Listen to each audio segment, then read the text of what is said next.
Hi, I'm Jason, and this is your commentary on Genesis chapter 1. In the beginning, God created the heavens and the earth. This is the beginning of everything, specifically the beginning of man as far as we're concerned with him making the universe. So, the earth didn't have any shape, and it was empty. There was darkness over the surface of the waves. At that time, the Spirit of God was hovering over the waters.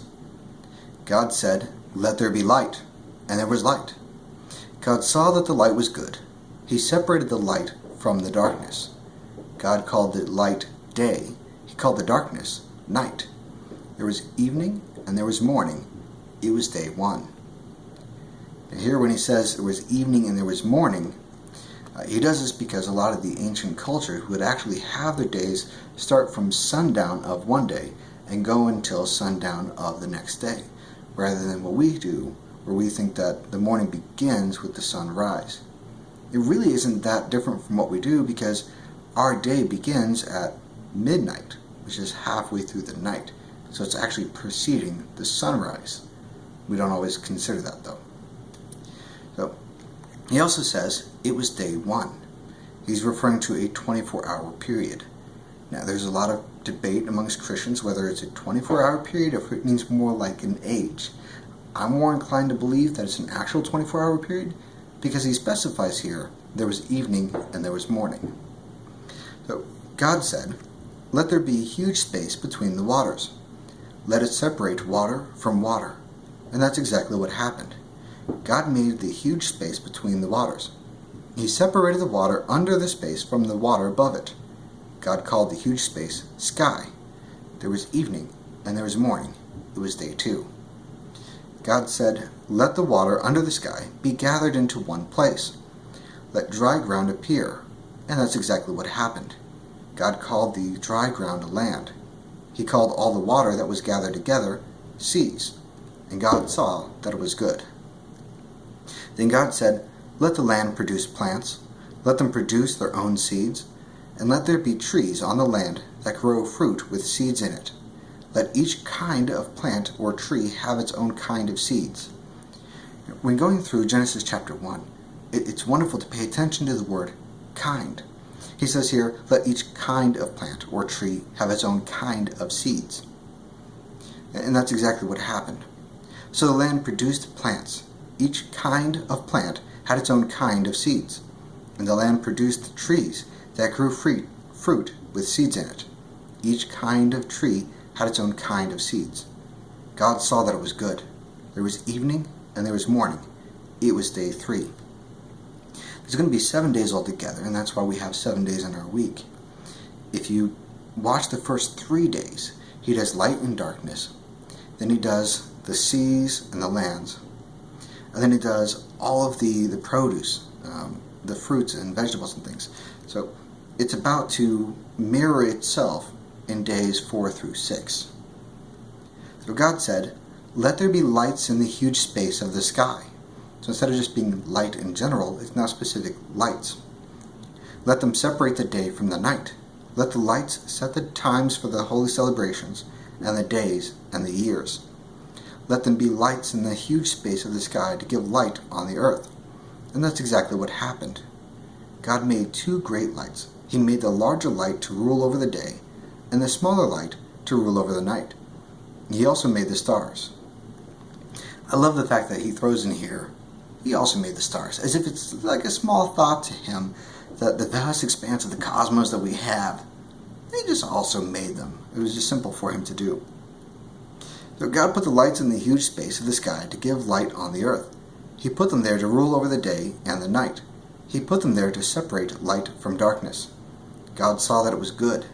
There was evening and there was morning. It was day 4. God said, "Let the seas be filled with living things. Let birds fly above the earth across the huge space of the sky." So God created the great sea creatures. Here we mention it again. He created every kind of living thing that fills the seas and moves about in them. He created every kind of bird that flies. And God saw that it was good. God blessed them. He said, "Have little ones so that there will be many of you. Fill the water in the seas. Let there be more and more birds on the earth." There was evening and there was morning. It was day 5. God said, "Let the land produce every kind of living creature. Let there be livestock and creatures that move along the ground, and wild animals." And that's exactly what happened. God made every kind of wild animal. He made every kind of livestock. He made every kind of creature that moves along the ground. And God saw that it was good. He keeps mentioning kinds, and this is a distinction from the theory of evolution, which says that it all comes from the same root, that it's really all just variations of one kind. Here God says they are distinct. There's kinds of birds, there's kinds of fish, there's kinds of land animals, and kinds of plants as well, that there was not a crossover between them. And by him mentioning that there was evening and there was morning, and a specific day number after that, this is God who, everything so far, has just spoken and it's come true. He doesn't have to take millions and billions of years to do it. Now, if you're a Christian and you want to believe that it took a long time to do it, you know what, as long as you're saved, I'm not so concerned about that. But I just want to mention here, this is a God who's powerful enough to create everything just by speaking it. Here's where it gets a little bit different, though, and I find this fascinating.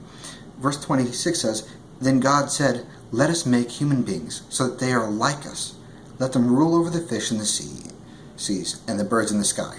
Let them rule over the livestock and all the wild animals, and let them rule over all the creatures that move along the ground.'" So here he doesn't just say, "Let there be man." So God created human beings in his own likeness. He created them to be like himself. He created them as male and female. God blessed them and said to them, "Have children, so that there will be many of you." That's the first commandment. Over the entire Bible, the first commandment is, go have kids. Now, fill the earth and bring it under your control. Rule over the fish in the seas and the birds in the sky. Rule over every living creature that moves along the ground. Then God said, "I'm giving you every plant on the face of the whole earth that produces its own seeds. I'm giving you every tree that has fruit with seeds in it. All of them will be given to you for food. I'm giving every green plant as food for all the land animals and for all the birds in the sky. I'm also giving the plants to all the creatures that move along the ground. I'm giving them to every living thing that breathes." And that's exactly what happened. God saw everything he had made. And this is wonderful. First of all, creation that he did with the lights and with the oceans and with the animals and the land and everything else, even the stars, he says, "It is good." But when he creates man, he then says in verse 31, he looked at it and it was very good. Now, very may seem like a small word to us, but a God who can just on a whim create the entire cosmos, to look at us and say, very good, and he put us here to rule over all the animals, all the plants and everything that we are created in his likeness. We are unique. We are special. That the entire earth is just a creation for our benefit because God wanted to give us something. He says there was evening and there was morning. It was day 6. Now there's going to be 7 days altogether. But he finished with the pinnacle of all creation being us. One of the things we have to look at whenever we go through Scripture, there's only one real theme that goes all the way through the Bible, and that's the revelation of Jesus. This entire collection of books is about the person of Jesus. And so when we look at later on the tree of life, that is a foreshadow of Jesus. That we will look at the marriage relationship, the first relationship in there. That's a foreshadow of the relationship we're going to have with Jesus. When we look at the Garden of Eden that he puts in there for us, that everything that he has done has been to bring us closer to Jesus. And as long as you keep that as the main focus when you're going through Scripture, it's going to make a lot more sense. Well, that's the end of Genesis chapter 1's commentary. Thank you, and I'll see you guys next time.